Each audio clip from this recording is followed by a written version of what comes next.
We call them peelers. Some of them are return customers, while others only come in the one time and leave in tears, streaking blood across the diner floor. What they do is called peeling, and it's the new dumb fad kids are into nowadays. I'd rather see them choke on snorted condoms than peeling in our bathroom stalls, because at least the condoms don't make a bloody mess.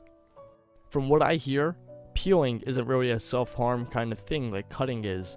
It's more of a rite of passage, the way some kids challenge each other to see who can hold their palm over the open flame the longest. In the case of peeling instead of a flame, they use a potato peeler and see who can peel off the largest chunk of skin in a single curl. The whole thing is so dumb on so many levels. I can usually tell when a group is about to do it. They shoot each other this conspiratorial look over the tops of the menu they hide behind, and one by one, sneak into the bathroom when they think no one's looking.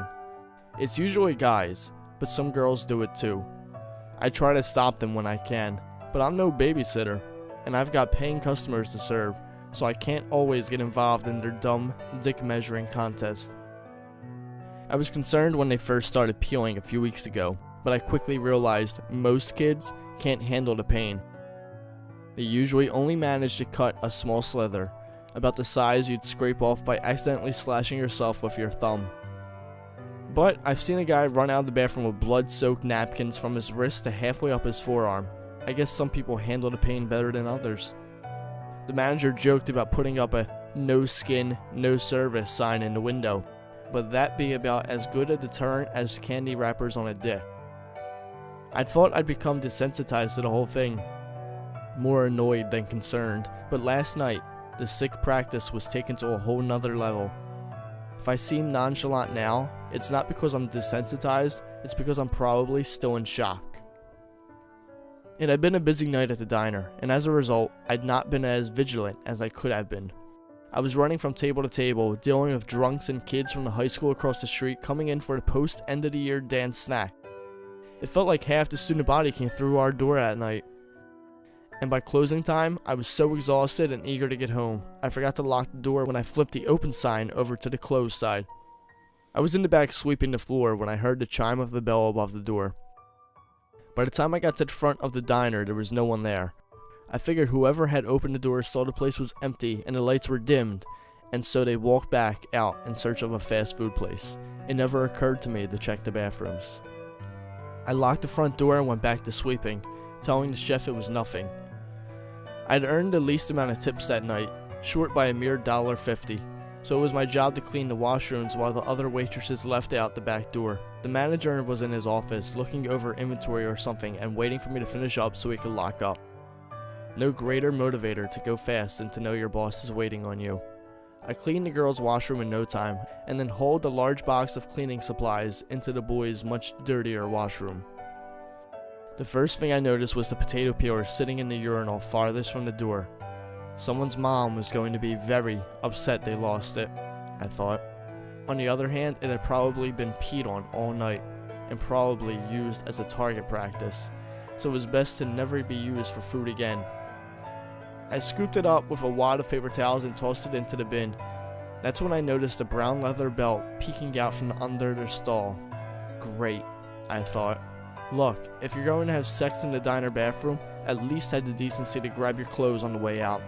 You have no idea how many socks and panties we have to throw away in a month. It's a lot. I wadded up the paper towels again because my hands are never touching anything that's been on the floor of that bathroom, and then reached down to take it. Is there even a way to describe what it felt like to lift it? It had the color and size of a belt, it was as heavy as one, but it didn't have the right thickness or rigidness.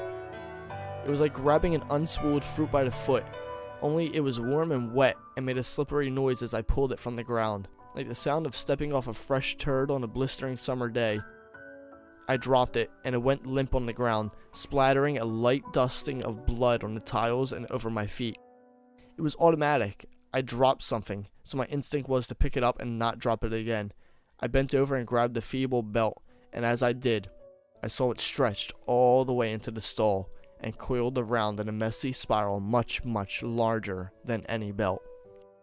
It was more like a stringy blanket, Part of me knew and understood what I was seeing, but as I pushed open the stall door, my lizard brain kicked in and poured a thick syrup of numb disbelief over my mind. I started to pull at the string of skin, unspooling it with ease. I lost the paper towel somewhere along the way, flesh touching wet, slippery flesh as I unraveled the blanket. A single, continuous string lay flawlessly peeling a potato in one shot. I didn't even feel sick. I just acted. I just cleaned because that's what I was in the bathroom for. I put this massive mound of skin in the garbage bag and, staring blankly, exited the bathroom with the intention of tossing it in the bin outside. But then I noticed the streaks of blood on the floor I hadn't seen earlier, because the box of cleaning supplies had been blocking the view. Still in shock, I dropped the bag of skin and followed the streaks of blood by gaze all the way down to the booth by the window. In the dim light, I could see a silhouette staring back at me. A puddle was forming beneath him. He peeked out from the side of the booth, and I thanked my lucky stars the lights were too low to properly see his face, though my mind constructed the image regardless, based on memories from anatomy class.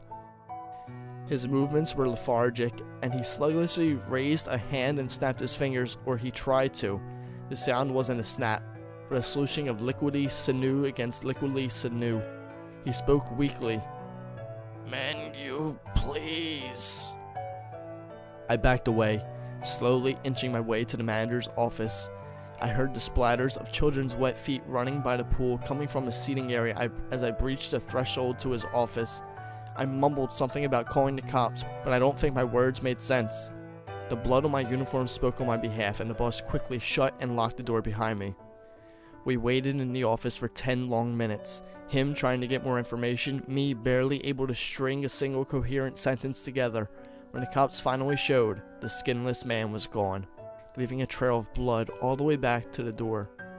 At least he had the courtesy of taking his skin with him.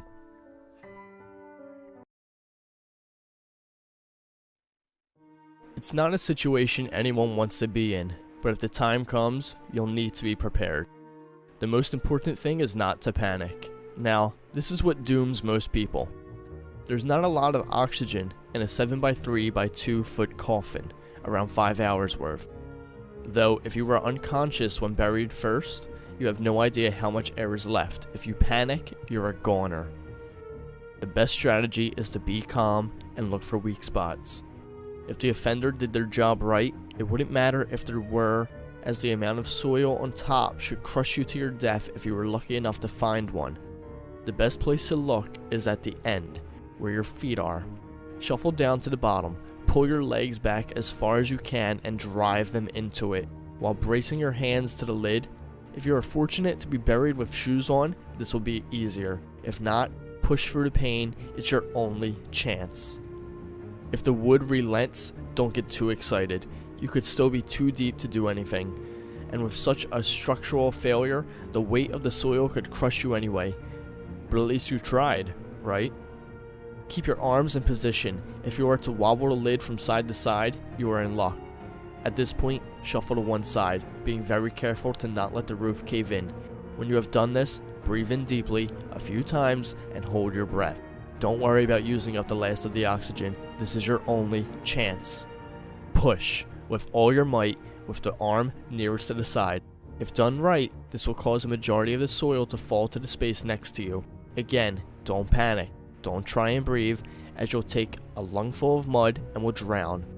Try and force yourself into a sitting position. This will not only get you closer to the surface, but the extra space freed by moving your body will allow more soil to fall into the coffin, and hence less above you. This is your last move. Imagine you are swimming to the surface after being freed from the ocean floor. Rake your hands through the mud and push for freedom. You've got this far, you'll get out. If it doesn't work, don't beat yourself down. You'll die, sure, but someone will find you soon and know you tried your best. At least whoever did this to you won't get away with it. If you do break free and into the sweet, cool night air, congratulate yourself for the moment. If you know where you are, take the safest route to safety and then call the police. If not, look for somewhere to hide to collect yourself before devising your escape plan. You can understand how baffled I was to see her covered in dirt, panting and rattling at the chains of the gate out of my property. I have to say, I was very impressed. I almost didn't want to bury her again, though I had to. It's who I am. It took me days to work out how she did it. When I did, I realized it was my laziness. How to make sure someone doesn't survive being buried alive? 1. Use wood screws and not nails. That old adage of the final nail in the coffin is so stupid. They are so easy to remove if the occupant is determined. Number 2. 6 feet deep. There's a reason for that one. 3 feet isn't enough for some people. Don't be lazy, put the work in. A 6-foot hole takes a while to dig, but as they say, a stitch in time saves 9. The peace of mind it gives you is worth it.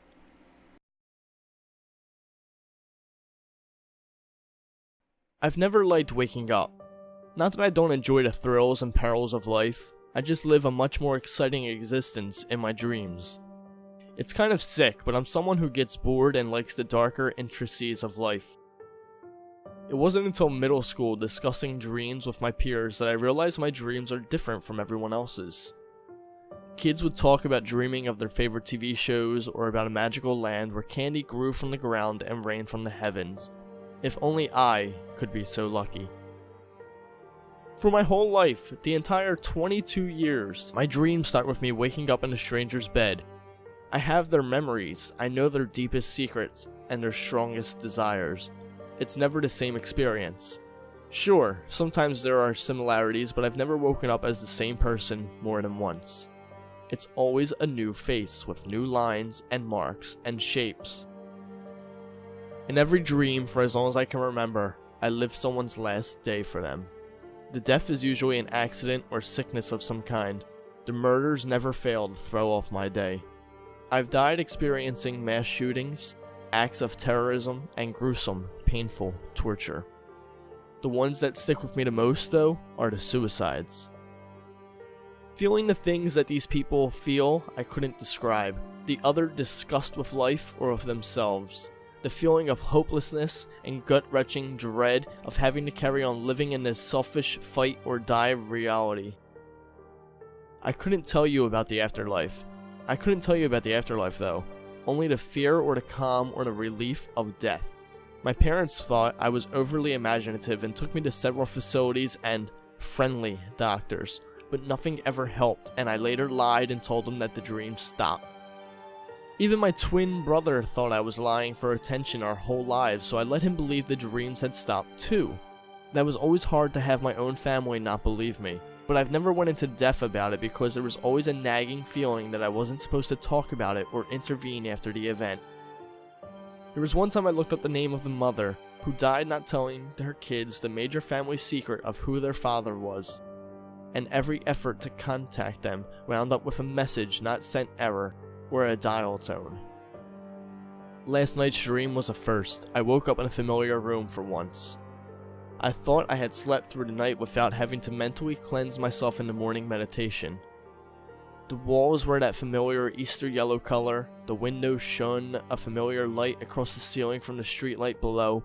I realized it was still night not more than an hour after falling asleep watching some YouTube videos or another. But my laptop was gone, and a blanket different than the one I've had since childhood. The unfamiliar long hair that swept across my face is what stuck the realization that it was in fact another day in the life and death of a stranger. That's when it hit. A feeling of misery and hate that I could only imagine an evil dictator ever having felt before. I got up from the bed to see that this room was identical to mine except for the posters of bands I'd never heard of and laundry strewn about the floor. This person lives in the same dorm as me. I walked to the mirror attached to the closet door located across from the bed, and looking in it, the feeling of unbearable pain struck again, only harder this time. This person, although not ugly in the slightest, had the strongest hatred for their body. Her hair was straight, brown, and swept across her pale face. I brushed the hair from my face, and the image reflected was enough to send me back into the bed frame, which struck my tailbone with enough force to send me tumbling into the pile of dirty laundry. It was my twin brother's girlfriend, the one he planned on proposing to at our graduation, the one who had pulled him out of addiction and into classes at this very campus. My heart sank and the sobbing convulsions took over. The mixture of her depression combined with the reality of the situation hit like a boulder rolling off a cliff. I reviewed her memories, looking for the root of this evil inside of her, but there was no clear start. Then I saw the plan like a file in the cabinet of the back of her mind. A gun in her trunk stolen from her father's ranch. The route to a secluded location in the middle of the forest about 10 miles from campus.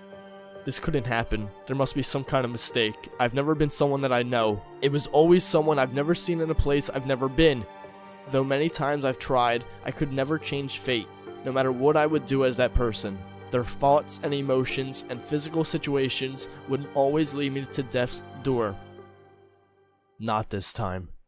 I went to the medicine cabinet looking for some kind of sleep medicine. The closest match was a packet of Benadryl.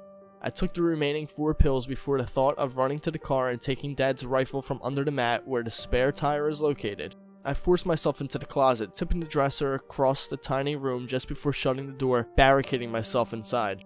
Against my will, her body fought against the door, trying to open it, and screamed against it. Luckily for me, the dorm was always alive with some loud party or another. After about 20 minutes, she tired out and slumped to the floor in exasperation, crying hysterically. After another hour of crying into dry heaves, I felt her eyelids get heavy, and then the music from the stream of sleep meditation music filled my head and I woke up to the familiar blue glow of my laptop, creating a puke green hue against the yellow walls. And then a message sound resounded from the open Facebook tab. A nameless, faceless profile sent one phrase. Your actions have consequences. I've been laying awake since 4:30 this morning, thinking of what to do. I'm already late to class, so I'll just skip the day. I graduate in 3 days anyway. I want to go to her room just a floor and a few doors down from my own room, and take her to the hospital. I don't know what I'll tell my brother. He's never believed my dreams were anything more than dreams. I could only imagine what consequences there could be, or who the hell messaged me. I'll post an update tonight. Any suggestions on what to do would help tremendously. Guys, I fucked up. I went up to her room but the door was locked. Right? Why would it be that easy? Our dorms have magnetic key cards like a hotel. The RA had a master key, but I don't know the kid that well, so it was just luck that he came back to his room on his lunch break. Trouble is males aren't allowed past a certain floor, so getting into her room was going to need a backup story. Then it hit me that everyone knows my brother. He's still a little skinnier than me from this time, avoiding me on the streets to do heroin. Luckily, I had a big hoodie which hides my slightly larger body. The RA, we'll call him Matt, fake names for obvious reasons, got back to his room around 11:45, and I explained to him how my girlfriend was in class and needed me to grab her notes. Of course he had to escort me. He opened the door to see the mess, so I told him she was running late, hence the forgotten notebook. He let it slide with a look of smudged judgment. I grabbed the notebook from the pile next to the tip dresser, and on the way out, I feigned a trip at the doorway long enough to stop the locking mechanism with some barber's business card from my wallet. He walked me back down to the first floor and went on his merry way after scolding me about keeping myself and my girl more responsible because he'd hate to see us spiral out of control. Douche. It's just a fucking notebook. Anyway, once he was out of sight, I headed back up to her room and slid the door open. I moved the dresser from in front of the closet and expected to feel it push back at me right away. Instead, I opened it to find her in a fetal position, still asleep. 4 allergy pills must have been enough to knock her out. Or maybe she hadn't slept yet at the time this happened last night. Either way, the steady rise and fall of her torso put my stomach at ease. I shook her arm, repeating, "Casey." She started to come to, and the more she woke up, the more lightheaded I felt. Then, like a switch had flipped, I went from staring into her eyes to staring into my own as my body fell onto the all-too-comfy pile of laundry. From behind Casey's eyes, I saw my body laying there, looking as limp as a pile of laundry under it. The only inclination of life was the occasional twitch of the eye and shallow breathing. As serious as the situation as it was, I couldn't help but notice how weird I looked from an outsider's perspective. I've seen my face in pictures, but looking at it live in person, it looked wrong and backwards. It looked like my brother from this point of view. I set my body up as neatly as Casey's thin arms would let me. That's when I noticed I hadn't felt her dread. I hadn't felt her at all. Casey's phone buzzed with a text from a random yet ominous series of numbers. 646-368-66674. 666. How original. It read, "Finish the job, or I will. I won't be as kind about it. 48 hours. As soon as those words registered in my mind, another text followed. "Hey babe, call me when you can. Laura said you weren't in class today." I looked at the time. 12:07 p.m. No, this has to be a fluke. I decided to call my brother and make sure he wasn't suspicious enough for a random pop-in. How awkward would it be to face him as his girlfriend? Ugh. I don't even want to think about it. Here's about how the conversation went. "Hey Justin, sorry I didn't call you. I've been asleep." Not a lie. "I'm not feeling very well." Also true. "I think I'm going to take the rest of the week off and hopefully be good for graduation." "Oh, are you feeling sick? You have been acting off lately. You don't even sound the same." "No kidding. Do you want me to bring you some soup and cuddles?" "Ew, no thank you, brother." No, that's okay. I don't want you to get sick. I'm just going to try and rest for the day and wait it out." "Alright, well if you need anything I'm here. Anything at all." "You sure I can't bring you anything?" After that, it was about 5 minutes of reassuring and making sure he didn't feel the need to check in, and ended with an awkward exchange of the "I love you more" fight I've seen them have 1,000 times. With that settled, I started looking through Casey's phone to find clues as to how long she's been struggling. There were no worry signs, no red flags. She was happy and motivated enough to take my piece of shit brother and turn him into a functioning member of society, going to school to be a social worker. Now I'm sitting here at a crossroads, writing this on my phone from Casey's hands. I've been doing some research, but the internet isn't being very helpful at this point, and Casey has to pee, which is going to be awkward in itself. Your comments from earlier today have both helped and annoyed me. There are so many options, but I can't seem to keep my mind straight to focus on a solution and to carry out.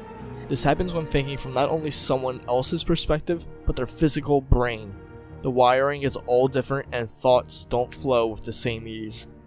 I'll keep you updated as things happen. I'm just scared for her life and who this mystery person is and why I've been chosen for this life. I understand the need for Reapers, to feel the pain so others don't have to, but why would it be someone I know? Why did it have to be someone? Why did it have to be someone who was a staple in my brother's sobriety? And what am I supposed to do?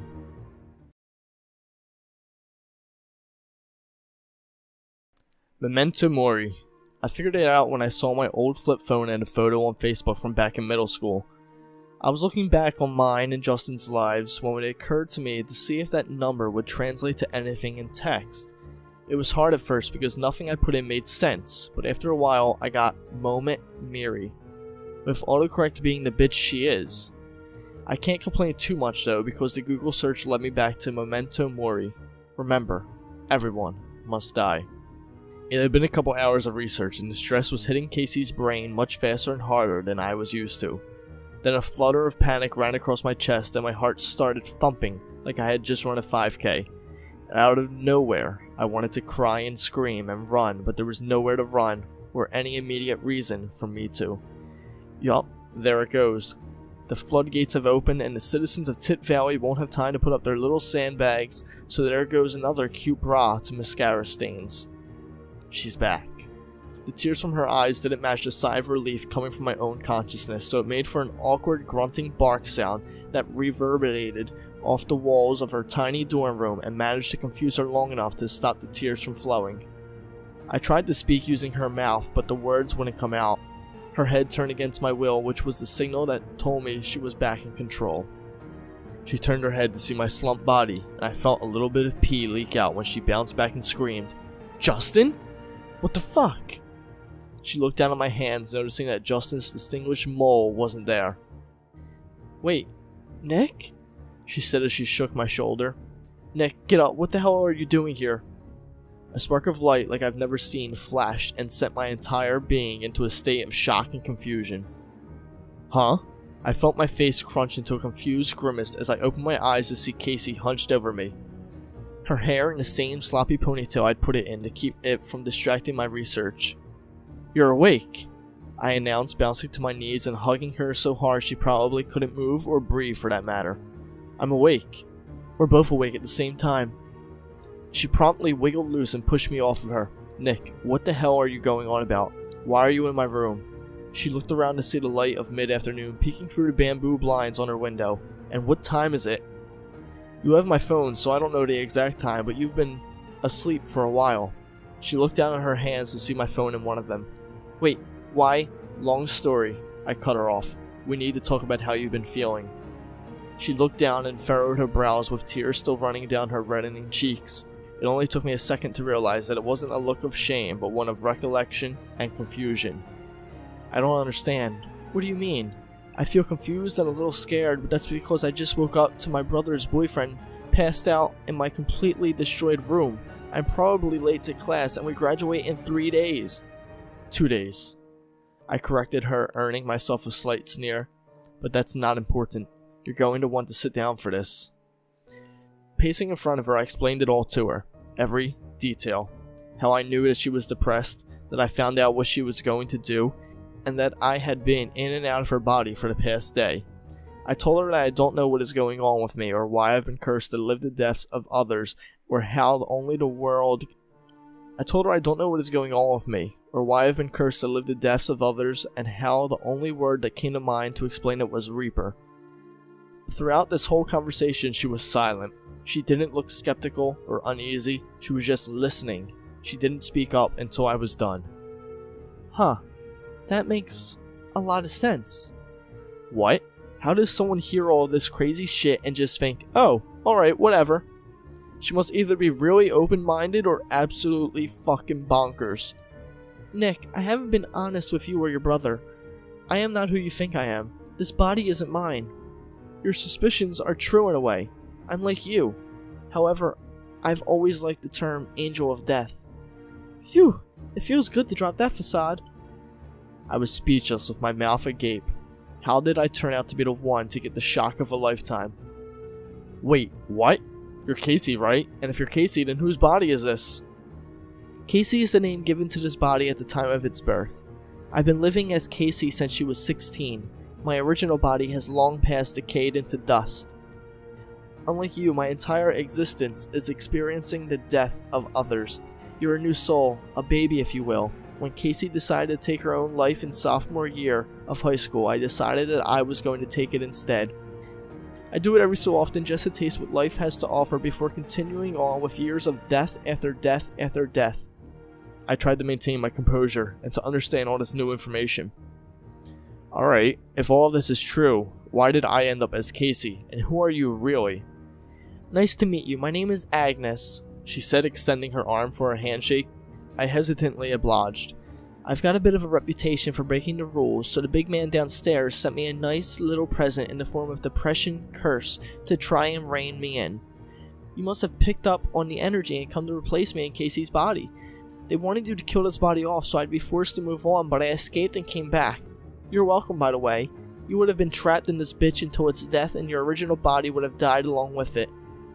Downstairs? I thought you said you were an angel. My voice cracked against my will. Damn it, I've experienced countless deaths every night for as long as I can remember, and this one conversation was shaking me up. Angel. Fallen angel. Demon. Same difference. She stared through me with a completely new demeanor and must have picked up on how I was feeling. Oh, don't give me that look. You're a demon too, big guy. You just got lucky with your trade skills is all. Unlike your brother. Poor guy's doomed to feed off of depression and addiction for the rest of eternity, so I thought I'd give him a nice lifetime of happiness before he takes the big plunge down below. This was all too much to take in. I went from having strange dreams to being a demon. And my brother is a demon too? Demons are born? I thought they'd just always been around if I ever even believed in them to begin with. Does that mean our parents were demons too? She spoke up again before I could process another thought. Sorry to rope you up in this, kid, but you're part of it now, so buckle up. It's gonna be a bumpy ride. It won't be long until they send us another little gift. We're stronger in threes, so let's go pay your brother a visit, shall we? She turned and stepped out into the hallway, not even checking to see if I had followed. I snapped back to reality and chased after her.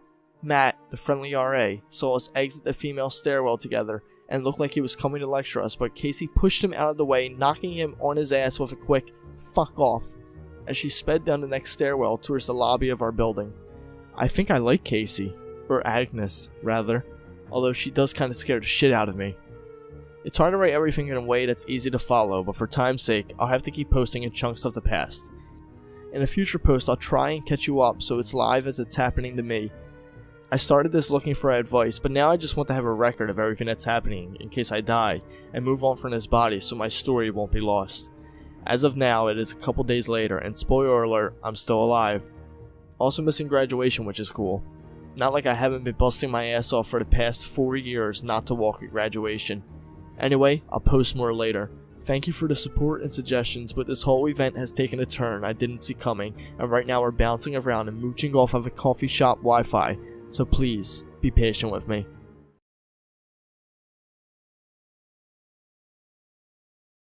It's been almost a week since all of this started. If I didn't know the things I know now, I would say that my life has been ruined. It's true that my old life is over. My dreams of being a world-famous architect have died. Memento mori, right? A term I have never heard of before but now governs my life. To speed things up to where they are currently, I'm going to gloss over some of the details. Casey, who I will here on out be referring to as Agnes, and I left our dorm to find Justin. He likes to prioritize his time to focus on school.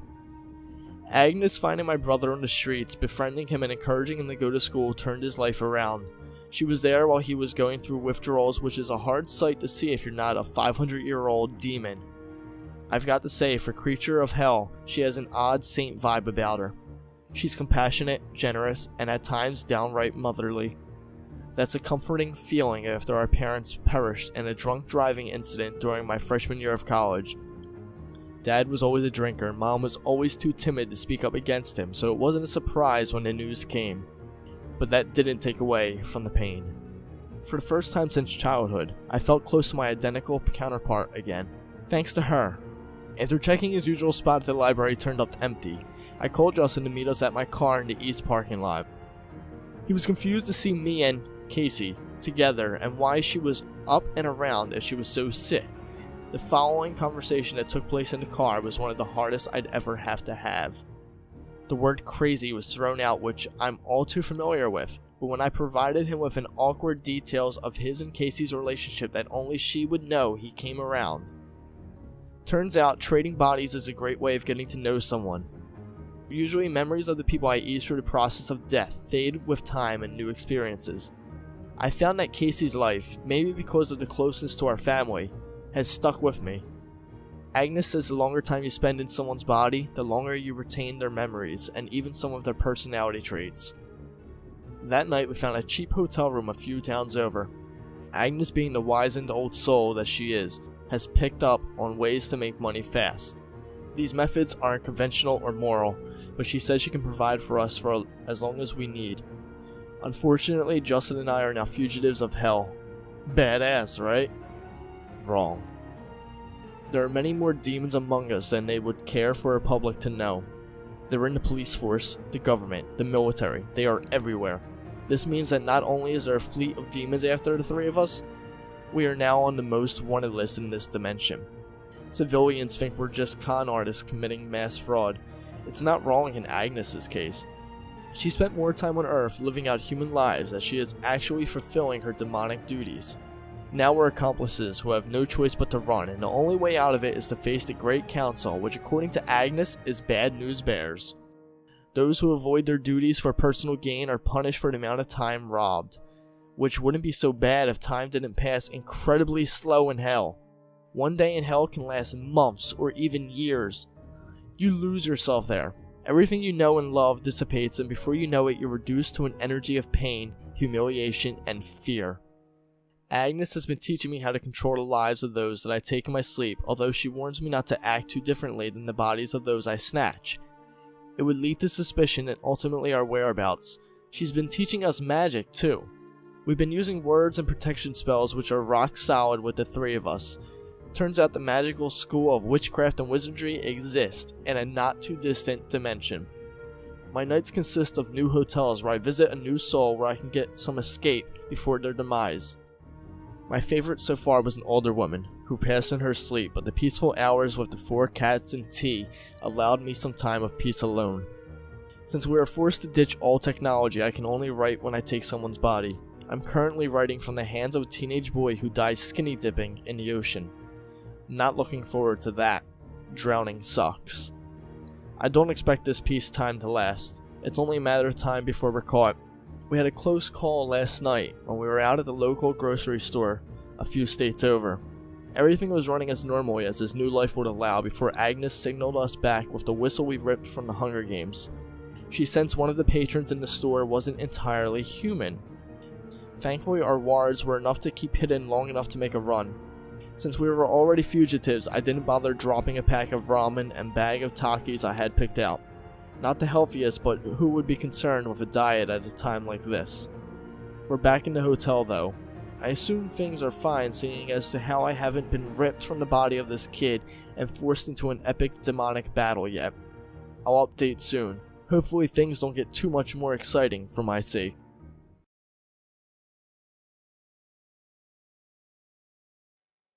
The deal was simple.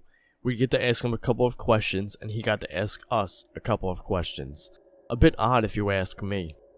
What could the devil possibly want to know from us? I couldn't tell you. Is heaven real? I asked. Yes, he replied, his voice like dying embers in a fireplace. And so is hell. Who goes to heaven? Whoever God wants there. I'm afraid that's much too vague for us. What's that like? He asked, his eyes perking up. I'm sorry? What's it like to be afraid? A bit confused, I tried my best to describe the feeling of fear. My explanation was a bit clumsy, but he appeared to be satisfied with it. Why do you want to know that? I asked. Because when God made me, he didn't give me the ability to feel fear. I can't feel lots of things. What can you feel? Pain. I got us back on track. Can you elaborate on your answer from before about heaven? Of course, heaven is open to all of God's creations, whatever they do. I breathed a sigh of relief. When I was called in, the people in charge told me that my primary objective was to secure information on how humanity could get to heaven. With that sorted, anything else I gathered was a bonus. Are you going to heaven too, since you were created by God? I asked. I could, but I won't, he replied. Why? Because I committed the most egregious sin. I did something only God was supposed to do. What's that? I tried to create angels. They didn't work out. My angels were made in my image, so I guess I'm to blame. All they do is cause suffering and destruction, so God said that they had to go to hell to suffer for an eternity. You mean the demons? Yes, I guess I do. I couldn't go to heaven, not while my creations were suffering, so I decided that when the time came, I would travel to hell and suffer with them. Why? Because I love them. I checked my watch. Time's almost up.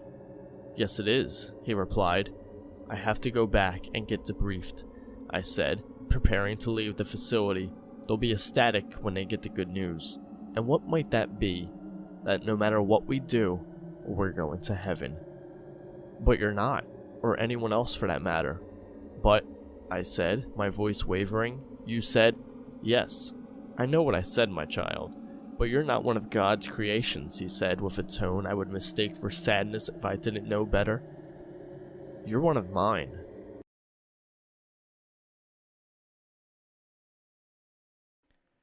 Yeah, you read that right. We're by no means requested as much as those feathery dick muffins, but we take our job just as seriously. Of course, we've got to go about it a bit differently. No sense in doing the same damn thing. We're summoned for a reason. Guardian angels work pretty much exactly how you think. They look out for you, having you trip on the sidewalk to avoid getting hit by a car and whatnot. They love tangling with the threads of fate, plucking a string here and tying a loose end there. And while they're great at predicting things short term, they suck donkey balls long term.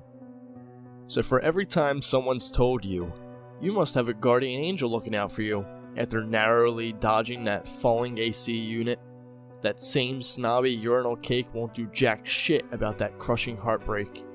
They need to learn, they'll say. Now they'll appreciate the next one more, they'll say. Fuckers have a circle jerk on their high horses while you suffer. Moral code my ass. But that's where we come in. Demons ain't got the same definition of helping. We torture people for eternity, and we're damn good at it. We're clever, we're patient, and we love revenge stories as much as you people all hate us for it all. Guy who cheated behind your back? Boom, chlamydia. Snot-nosed nephew hit you in the nuts? Introduced his ice cream to the ground, motherfucker. But our favorites, what we're known for, is the waiting game.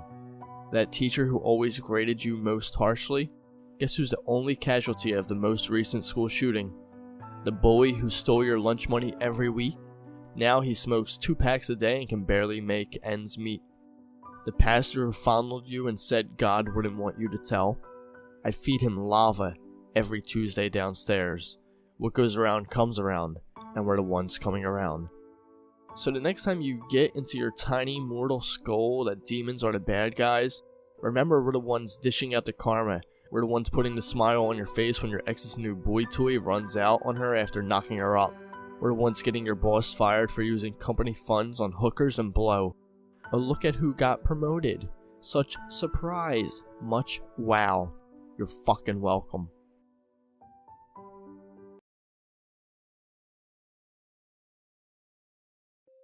Hell is a room with 2 doors. The first shuts behind you as you step inside. It locks into the frame, never to open again. The second door stands at the opposite wall, a solid, implacable barrier. Its purpose utterly inscrutable. As soon as both doors are closed, your torment commences. The room houses a single unique punishment dealt out at the deft, sadistic hands of your custodian. You will scream, you will cry, and as you watch your wounds heal just enough to keep the pain fresh, there will be nothing you'll want more than escape. Once you have endured 24 hours of punishment, you are permitted a day off. The second door will swing open, revealing a bare, soft-lit room. Anytime you wish, you can pick yourself up and shuffle, unimpeded, through the doorway into the gray stone room. The space is featureless except, as always, for 2 doors. As the door shuts behind you, your wounds will heal, your pain will subside, and for 24 hours nothing will happen. There are no special comforts, but in the quiet absence of ceaseless torment, you drink every second like ambrosia. Here's the thing, however. When your time is up, when the second door opens and you are pulled inside, you will be in a new room with a new tormentor, and importantly, your new punishment will be noticeably worse. Some take a while to notice the pattern, some notice immediately but just can't take the pain. They dash through the door as soon as it opens, eager for a day of peace. Those people have it the worst. They descend quickly beyond the realms of imaginable suffering, and their yearning for release will only make those 24 hours more inadequate. All of them will start to think of their earlier punishments almost fondly, lamenting that they never set foot in a gray room but unable to stop. But the real trick is played on those who learn restraint. Those who realize the bone-rending torment they're undergoing is better than anything beyond the gray room. Their heart breaks 1,000 times every moment they decide not to step into the next room. Their soul shatters the moment they decide they're going to stay in that room. Hell is a room with 2 doors. The first shuts behind you as you step inside. It locks into the frame, never to open again. The second door stands at the opposite wall, open and waiting, reminding you of every agonizing second that this is the hell you chose.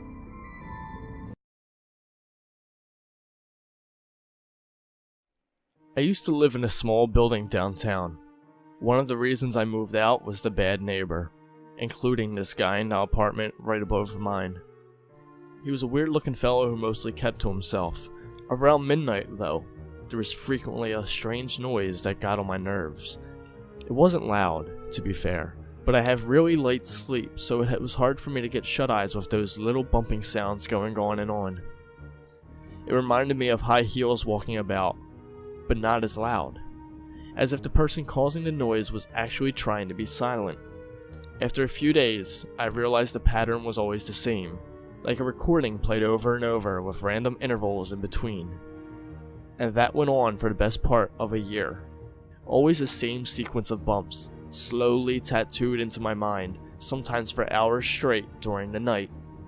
It was only several years later, helping my daughter with her homework, that I learned a little bit of Morse code.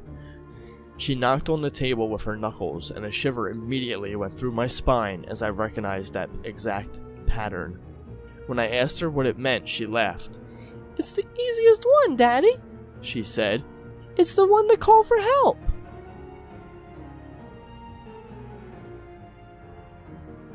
After a lifetime of being deaf, my best friend just received implants to hear again. When he woke from the surgery, we all stood around him. His wife was the first one to say anything. He heard her voice and at once began to cry. We all took turns speaking, letting him hear our voices and our names, and with each word we said, he became more emotional. When we were all finished, silence hung in the room. He looked up at me and asked what that sound was. It took me a moment to understand what he was hearing, and when I understood, I told him he was hearing silence. He shook his head.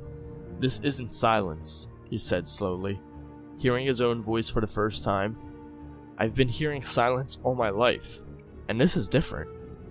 A sound came from just outside the hospital room, and he perked up immediately. "Isn't that silence?" We all exchanged looks around the room before I spoke. "No," I said slowly. "That was the sound of someone screaming." "Please, I am literally begging you," I say, but the executioner only sighs and gives me a truly sorrowful look as he slides the IV into my arm. The chaplain sits beside me. Once he pushes the button, the drugs will be administered in quick succession. Unconsciousness will occur in roughly 30 seconds, and death soon after that.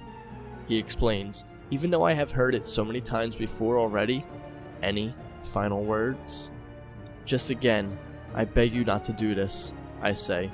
The chaplain nods sadly, sorrowful that I do not face my executioner with a clean conscience. That's the thing though, I haven't murdered anyone. It's been this way my entire life.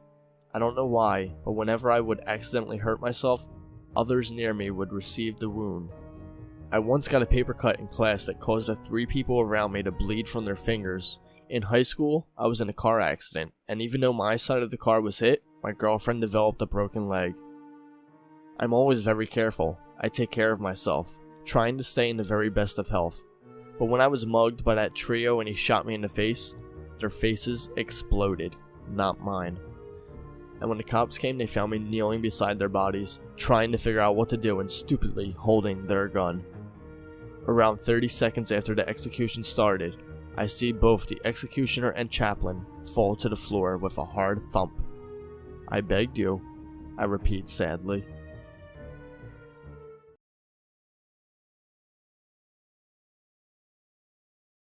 I hate it when my brother Charlie has to go away.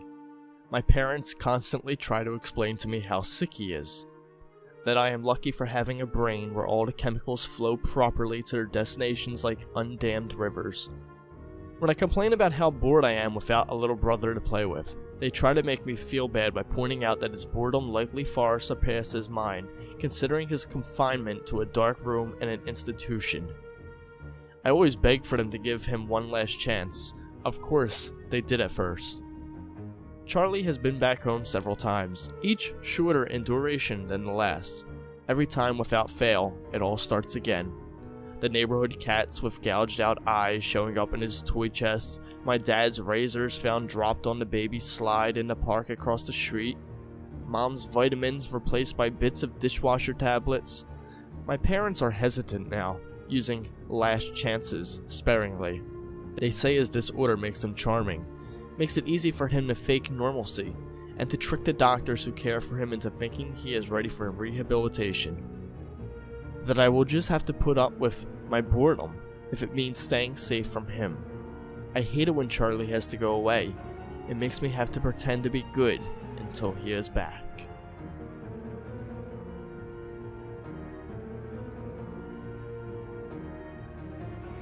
So, how much for the girl? I've dealt with punks like this one before, but I've never been this desperate. It shows in my voice. Sorry, man. No can do. Come on, don't fuck with me. How much? Anger spews from my throat. I won't risk losing the girl. She deserves better than to live the rest of her life rotting. Look, I told you, we ain't selling. Now take your ass home, old man. My brow furrows. I keep pressing. Don't pretend there isn't a price. Just tell me what it is. I'll pay anything. How much for the girl? You really think she's special? Huh? I nod. Well, here's the deal, man. We're about to shove off, and we're all set as it is. So frankly, I figure best bet is to go walk the docks and try to find someone else. The girl isn't going anywhere. Capiche? I look at the girl. Pretty young thing. Just blossoming into a young woman. Beautiful. I know it'll be wrong if I take her back home with me. It wouldn't be right. But I can't help what I can't control. Look, there is no one else. Now, would you please listen to me? Listen to reason for a minute. She's perfect. I love her. I want to take care of her. So fuck. How much for the girl, you son of a bitch? Nah, we're done here. Fuck you very much. Have a nice life, Gramps. Oh, and stay safe. With numb eyes and a nauseous heart, I watched the boat begin its departure. The final evacuation from our quarantined, plague-soaked island. I'm so sorry, dear. I tried, but there was no room. I whispered between sobs, clutching my granddaughter in my arms.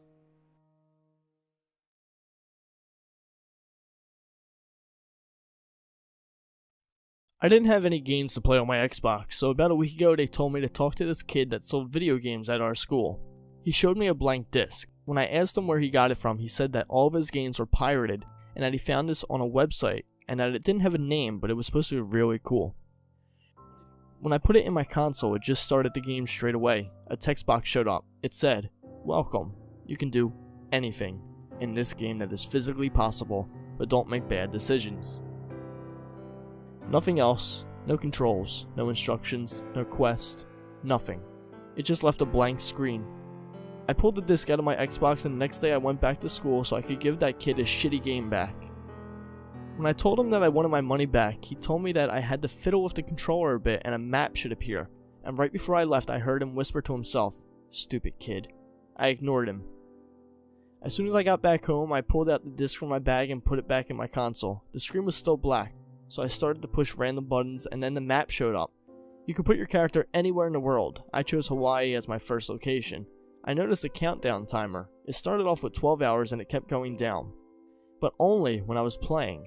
I didn't know what was going to happen once it reached 0, but in the meantime I started playing the game. The graphics were incredible. It looked so real, but I didn't really know what to do. The character is really odd. You couldn't see his face because of his massive hoodie. All dressed in black, he walked very slowly, but once he started to run, nothing could stop him. He seemed very strong, too. I didn't know what to do for a while. I just roamed around Hawaii for about 15 minutes and then I found some more controls. I could punch, kick, lift things up, and even go in private houses. I saw that I could either help people, like trying to help someone that's getting mugged, or hurt people. The gore was so realistic when you wanted to hurt someone, breaking the victim's skull or cutting the arm off with a knife, that I preferred to help people instead, but I kept on killing sometimes. The next few days, I felt as if someone was looking at me when I played, so I started to close the curtains every time I turned the Xbox on, and now the character started to talk louder, and I could barely hear what he said when he whispered. Something like judge or justice. It still wasn't very clear, but whatever he was saying, it was very odd. Yesterday, the countdown timer reached 0. When it did, it launched a horrible screech. I had to cover my ears and duck on the ground. It didn't last long, but it was absurdly loud. I have no idea how my parents didn't hear it, but when I looked up to the TV screen, I saw the screen went black with white text saying, Judgment Day. I got closer to the screen and then it just switched off. I could see in the black reflection someone standing behind. I was too scared to turn around or scream. He got closer. Tears started running down my face as he started to gently caress the top of my head. I was paralyzed. My blood froze, but my heart was beating so fast. As his mouth got close to my ear, he said, You've been a very, very bad. You know that, don't you? I just responded with a silent nod, hoping he wouldn't try to squeeze my head with his massive hand. His palm was as big as the top of my head. His fingers could easily reach my lips. And as his other hand wrapped around my neck, he said, "But I can see a bit of good in you." His voice was deep and calm, but not threatening, just a little bit scary. His hand started to squeeze harder as he started to choke me. He continued, "I will give you another chance. I will keep my eye on you even when you least expect it, and I'll be judging you." I was running out of breath. I felt like a zebra in a lion's mouth, not trying to fight or escape because its bite is too strong, waiting for my fate. He pushed me against the floor as he lunged out my bedroom window, breaking the glass. My parents don't believe me, even after they saw the injuries on my body, but the worst part is that the judge left me a note saying that I had to give the video game to the next victim. Someone, please take it away from me.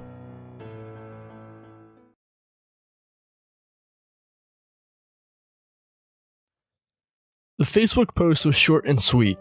We were desperate. I also shared a tweet. When friends asked us to make the social media post public, we didn't hesitate. Alert! My wife Emily and I were playing with Lola at 4 p.m. last night. Our neighbors lit some fireworks in the street in front of the house. She got scared, hopped the fence in the backyard. We have not seen her since. Lola is a beautiful 1-year-old German Shepherd with traditional red-black coloring.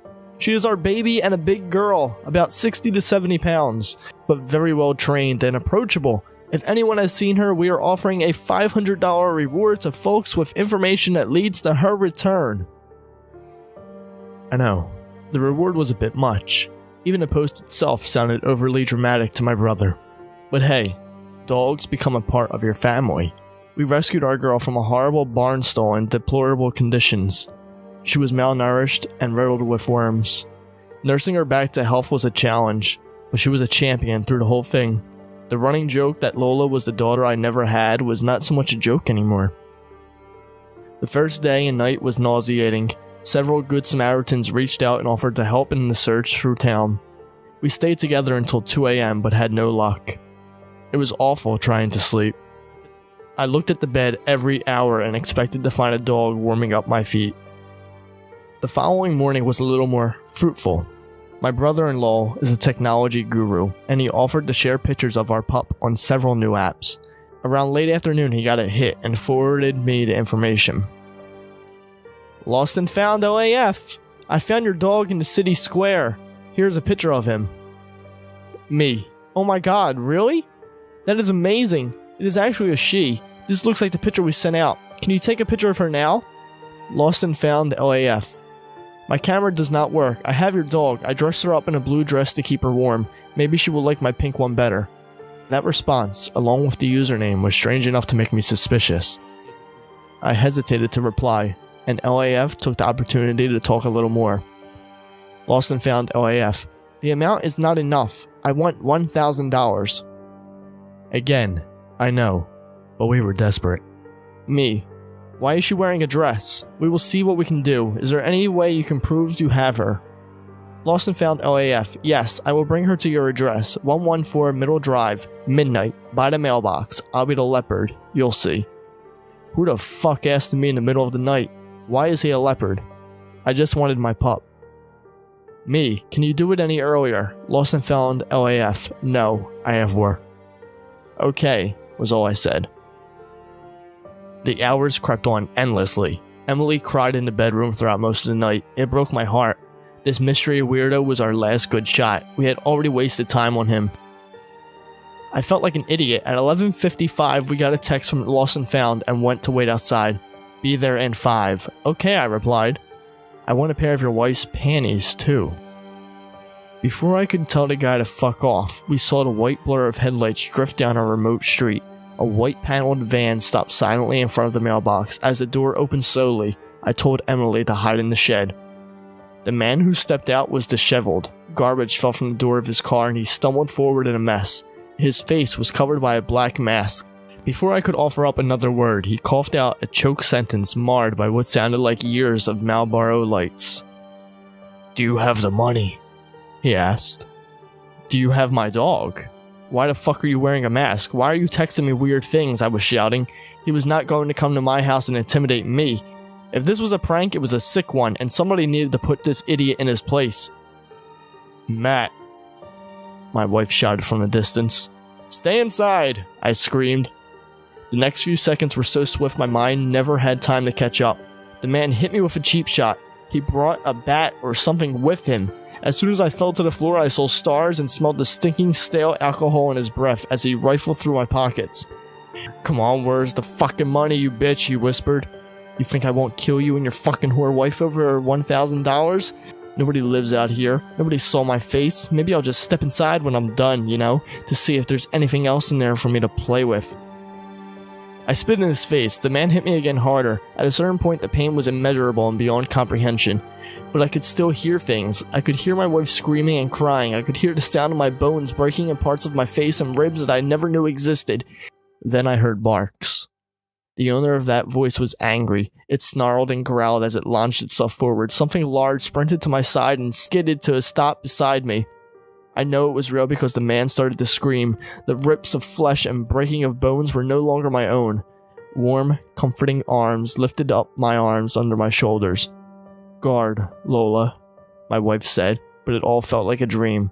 I lost consciousness soon after. Emily got us inside where she locked the door and waited for the police to arrive. The masked man tried to get up and run to his car a few times. Lola made sure he didn't. She ripped off an ear in the struggle and mauled both his legs. He was easily arrested by officers a few minutes later. His crimes and prior convictions ranged from harassment to sexual assault, dating back to 1979. Lola was never missing. She was locked in the shed the whole damn time.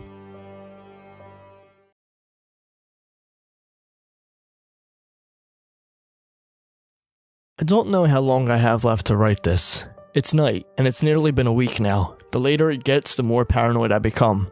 I know what's coming. I just don't know when.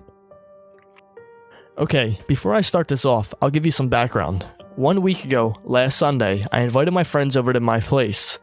I called them J and C. It was just some silly fun, going out to get lunch and fooling around. I probably should have been studying for my upcoming exams, but we had a short 2-day holiday, so I decided that it couldn't hurt to invite them around.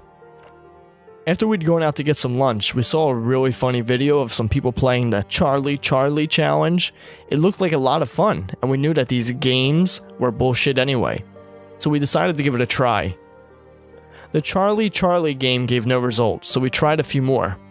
We were about to give up and play poker when I found something that looked interesting. The Sarah Sarita game. I won't explain it in detail here because you can search it up. The main rules are, 2 people face each other, each holding a coin. Jay and I played while C watched, barely stifling a laugh. To start playing, you both flip a coin. If they're both heads, you can play, but otherwise you have to ask again. Then you can take turns asking questions and flipping the coin, heads meaning yes, tails meaning no, etc. We were mostly asking stupid funny questions, but I decided to go all in. I asked Sarah Sarita, will I die next week? I flipped it. Heads. I mostly laughed it off. It was just a coin, so it was all coincidence, right? Still though, I was a bit uneasy. Now, to exit the game, you need to flip the coins at the same time, and you can only finish once they both land on heads. We kept trying, so many times, but it was always tails. Just as we were going to give up, it finally landed on heads. We got up and resumed what we were doing earlier. A couple hours later, we were talking about dreams and hallucinations, which we all thought were really cool. Jay started talking about how we can actually have hallucinations by breathing in a special way. I believe it's called holotropic breathwork. It sounded cool, so we all gave it a go. I went first. After around 10 minutes, the hallucination started. I found myself in an infinitely large field, stretching endlessly into the distance. Off to my right was a small, faceless girl. I tried to go over to her, but she suddenly looked at me. She didn't have eyes, but she knew I was there. The faint marks on her face contorted to look like a smile, and the hallucination abruptly stopped. It was so surreal, and I felt very uncomfortable. I'll admit it, I was scared shitless. Over the next week, I was always on edge. My mental health was deteriorating. I looked like a train wreck. I wasn't doing any homework. I was losing so much sleep because I would always see her in my dreams. I tried talking to Jay and C, and they both said that they'd seen her too. I remembered the question I asked, how it said I would die in the following week. I could barely take it anymore. I was seeing menacing shadows in the corner of my eye, and then they would disappear. I felt like I was being watched. Well, it's Sunday now, and according to this ghost, I should be dead soon. The lights are on and my doors are locked. I'm not sleeping tonight. I keep hearing noise. Just now, though, I remembered something. There's still one more question I can ask. I grabbed the coin I used to play last week. Sarah Sarita, am I still playing the game? I think you can imagine what side it landed on.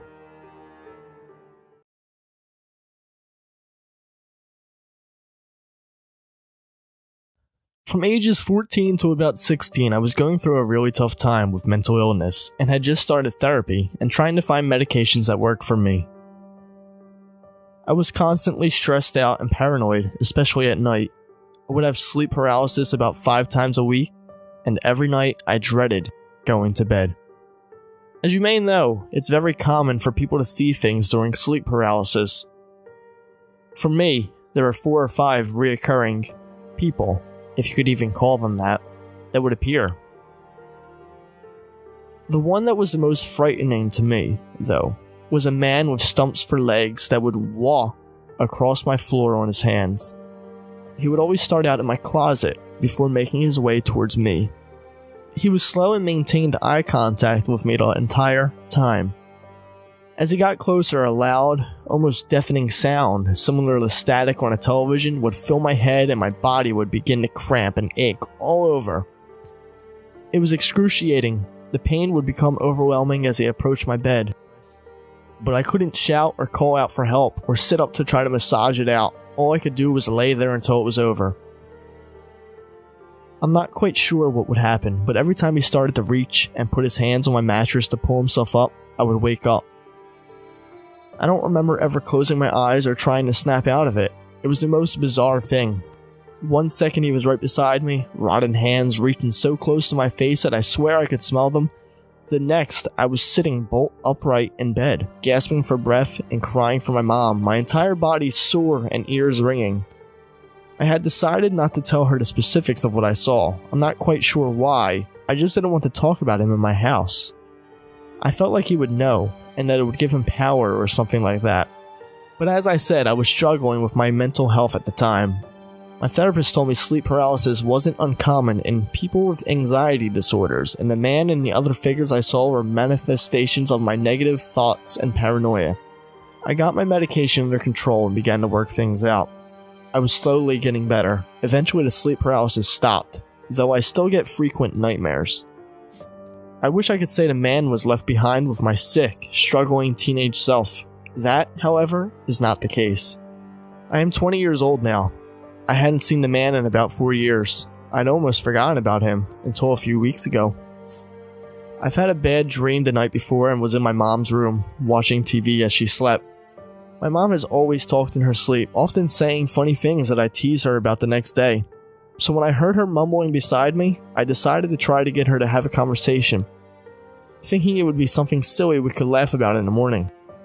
I was wrong. I was very wrong. "What did you say?" I'd asked her, leaning in closer to hear her better. "I don't want him in here," she told me. "Who?" She rolled over and said something that made my stomach lurch. "The man in my closet. He's got no legs."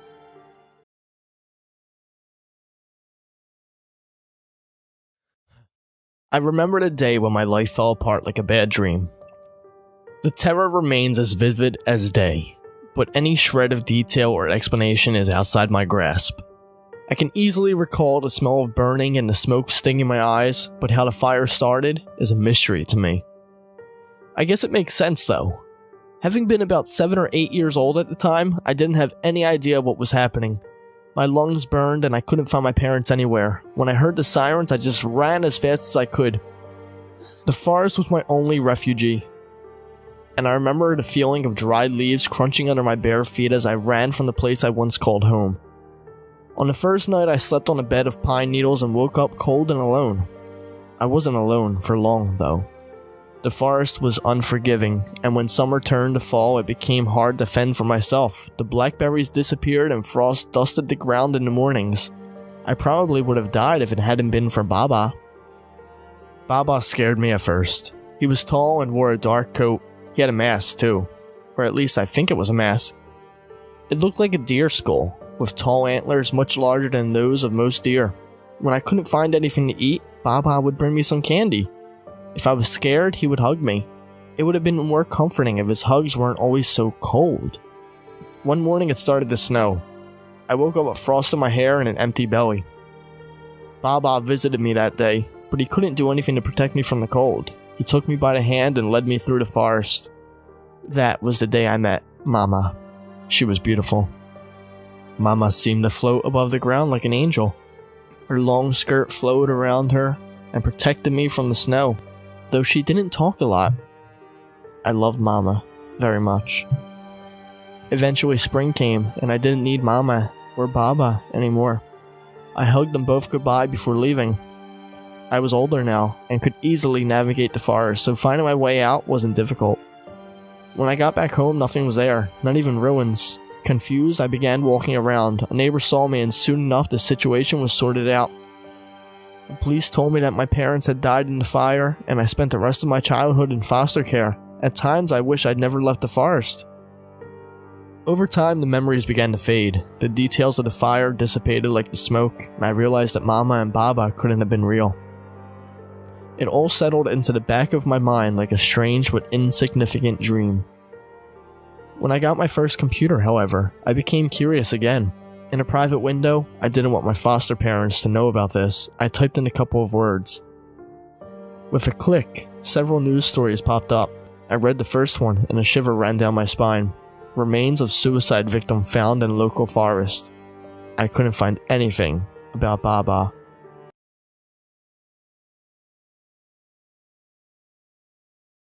When I was young, my mother taught me that bad experiences, even losing people, can be good for us.